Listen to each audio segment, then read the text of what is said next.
Good afternoon, teachers. So I know some of you wanted to see what my file looks like, my group guided reading file. So I'm going to give you quickly a close-up.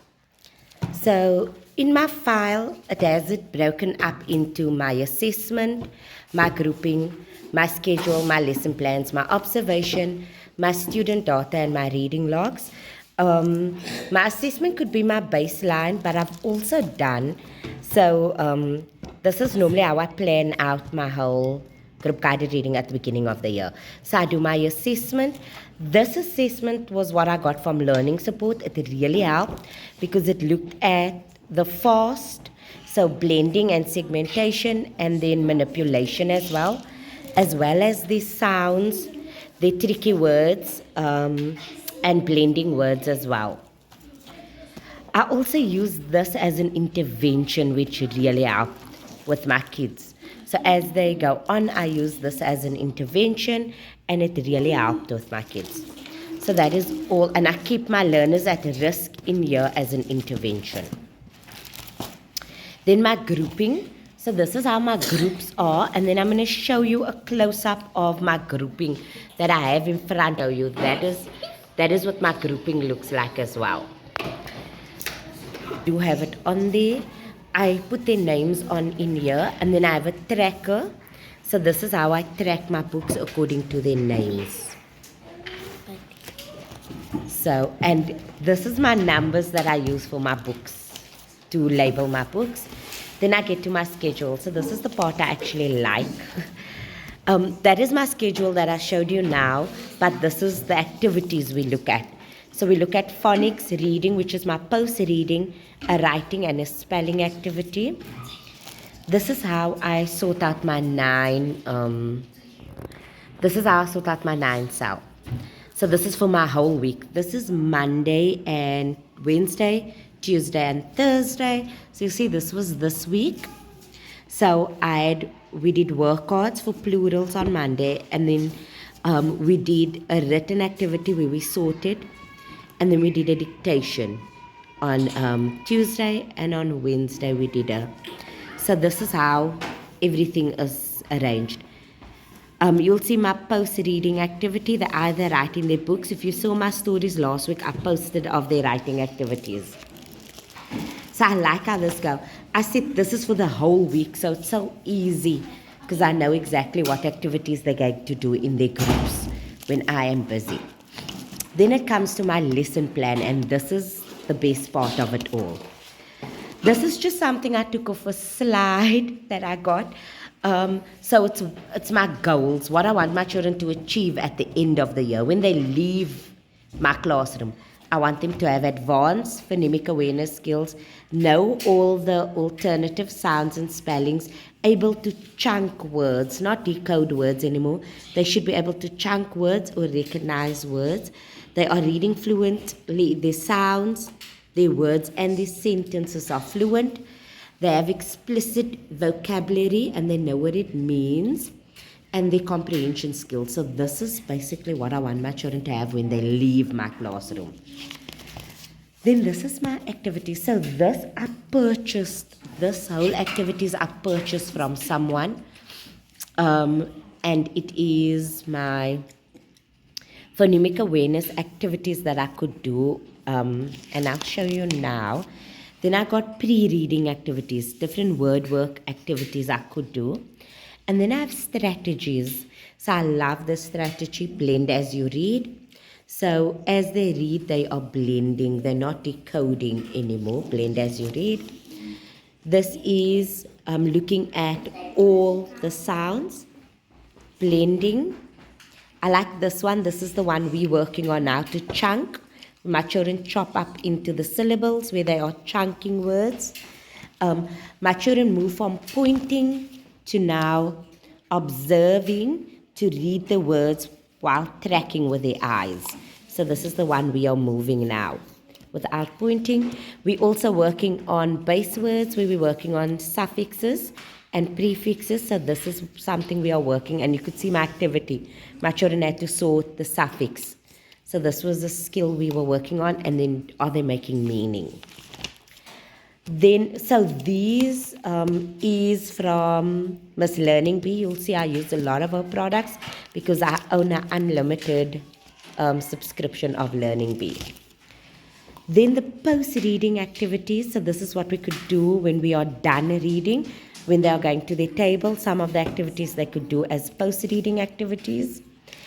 And then the comprehensions. I love this. This is the comprehension strategies and things we are working for the 6 of comprehension. I have, and I love this, good readers makes connections. What is making connections and what does it look like, what they can do. Prediction, questioning, monitoring, visualizing, summarizing. And then I have this I got off Twinkle. So it just says things we could ask ourselves about vocabulary. So I have quite a few of those type of things in here. So I keep my resources. Now we come to my lesson planning, my actual lesson planning. And I'll show you what this week's one looks like. So this is my lesson plan. This is also, I purchased this from, so sorry for the noise. I have a few students in my class after school. So this is what I purchased from, I'll put a link here to who I purchased it. But this is the pre-reading. So I edited to fit my classroom. Fast, switch it. So that is when they're switching out sounds, when they're manipulating sounds. Blend as you read. And then we got chunking words, which my children is working a lot with. High frequency words, which is mapping my tricky words. And sorted activities, where they sort. So you'll see, I got a sorted activity this week, where they're sorting the suffixes. So I see my top group twice a week, and this you can see is for the whole week, and it takes me half an hour to plan out this. So this group I see twice a week, because they are my top group. And then I got my post-reading activities on the carpet, and then I also say what they're going to do when they go to their seat. My lilies, I see thrice a week because they my middle group, but they my stronger middle group. So they're reading quite nicely.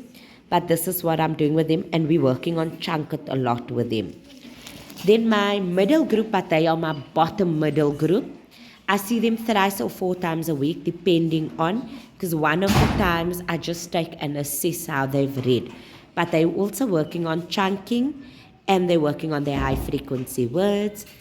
They are reading, and you'll see, if you look here, these children are reading independently because they can read. They are strong readers, so they are reading independently, and you'll see I assess them on the book as well before they go to a new book.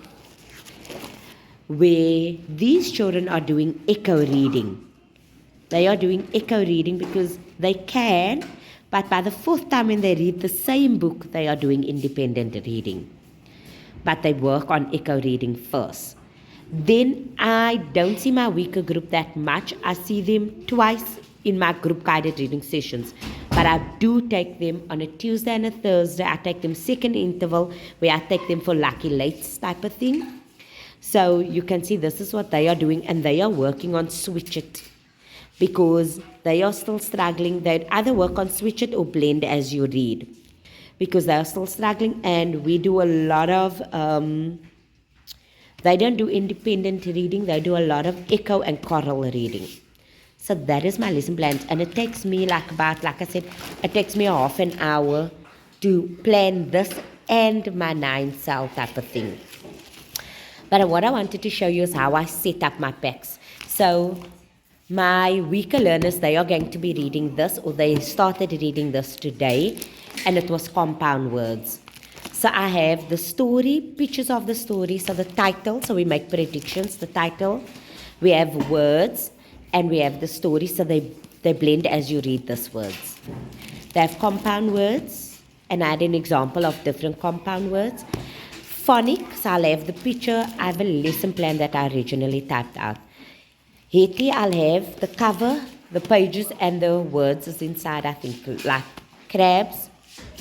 I have the cover, the pictures, and then the vocabulary words and the words that they're going to chunk. The same with cheese stars. I had the recipe, so we looked at what the recipe was. Zach's present, the same thing, there's my words. Hens feathers, hence feathers read in, and then add the words and the meaning to the words. So I have the same for each and every lesson already. So when they come to me, they have everything ready to go. So that's just a few lessons that I have in here. Lots of unnecessary lessons. Then my observation. So I do an observation. This is something I made myself using things I've researched for fluency, to check if my learners are fluency. And then I do an observation on fluency. So this is like an observation on fluency. Those are my learners, and this is how, and then I rate them and I'll write something about them. So that is that. And then in here, that was now my student starter. In here I do like observation sheet again. And then I just have some resources that I keep in here. So fluency charts I keep in here. Some grade 1s, Jolly Phonics book for intervention. Some My Class Karma intervention. And some fluency sheets again. But that is basically, I did this one with my middle to middle groups. This is a grade 3 that I think I took out one of the challenges that I'm using for my class and timing them. So that is what my file looks like. Whatever I need is ready by my hand. My tricky words and all of that. I'm trying to get me and you can see, if you see this, I had when I had a B class, and I had a B class in 2018, 2017. I've been using this file. I just pasted this over the file because we're using the same file, the same things. I just edited out.